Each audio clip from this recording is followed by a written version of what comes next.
Hey, what's up everyone? Morey Croson here from the Performance Lab of California, and we have another new breakdown for you today. And it is going to be a concentration on arm speed and what is the big importance of arm speed. And obviously, I mean, it's a big thing that you got to be able to do effectively in order to run at the highest level. And really, I think the biggest thing that it helps you do is really maximize your turnover, how fast you're moving your overall legs. And so what I did here is just made a quick little comparison between the fastest guy here in the race, which is Trayvon Bromell.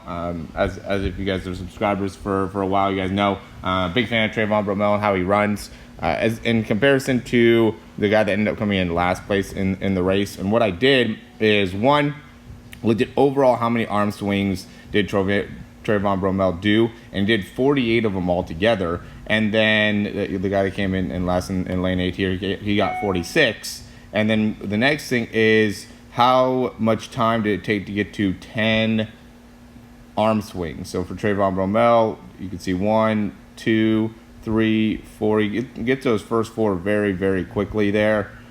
5, 6, 7, 8, 9, 10. Right, 106 point, I put 87, so we'll got one more little mark there. And so that was the first 10 in the arm swings, and it's just about how fast you get to 10 and how much overall distance are you getting when you get to those 10 arm swings. Just because you know that by moving those arms faster, that just makes it so, again, your turnover, your legs start moving faster in combination with that. So and you don't want to end up limiting your range of motion when you're going through these arm swings. You want to just be putting a big concentration on speed as you're going through the arm swing. So if you're limiting your ability to actually create power within your lower body because you're just super short with your arms, that's obviously a problem. What you want to be able to do is you want to use your arms to allow your body to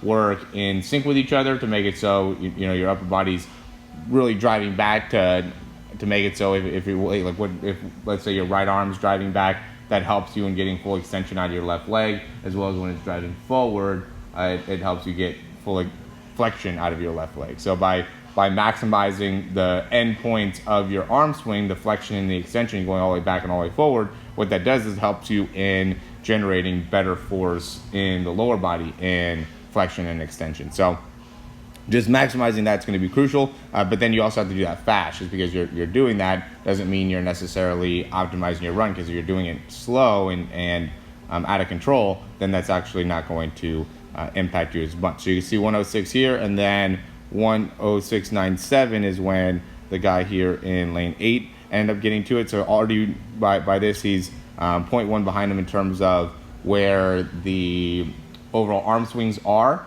And so that's going to translate over, and that's just in probably the first maybe 12 meters. So then we'll go to the next 20. We went to 20, so 11.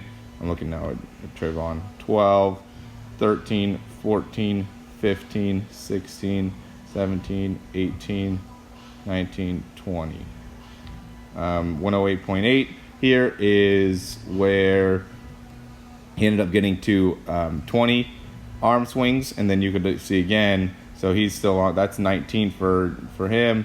He doesn't get to 20 until he gets this arm all the way back. So he's a full arm swing and also full half stride behind him, and so that ends up shutting off about 0.2 of a second in terms of the difference in where they're at in the current run. This is at 20 hand swings. The actual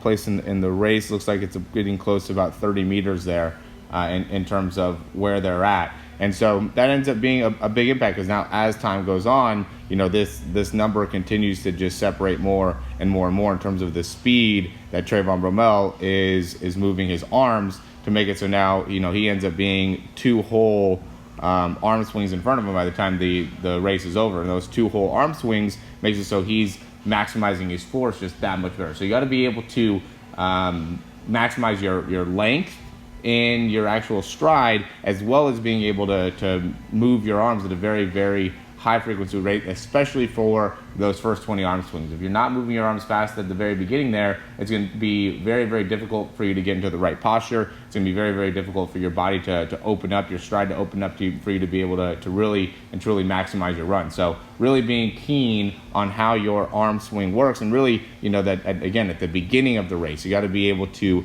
implement this information to when you're starting off, because if you're if you're trying to maximize your arm swing at the end, I think that's going to be important.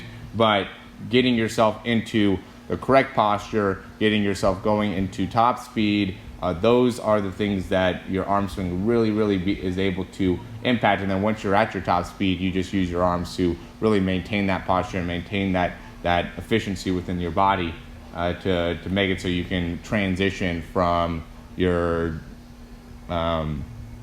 into your top end speed, through your transition phase and into your top end speed.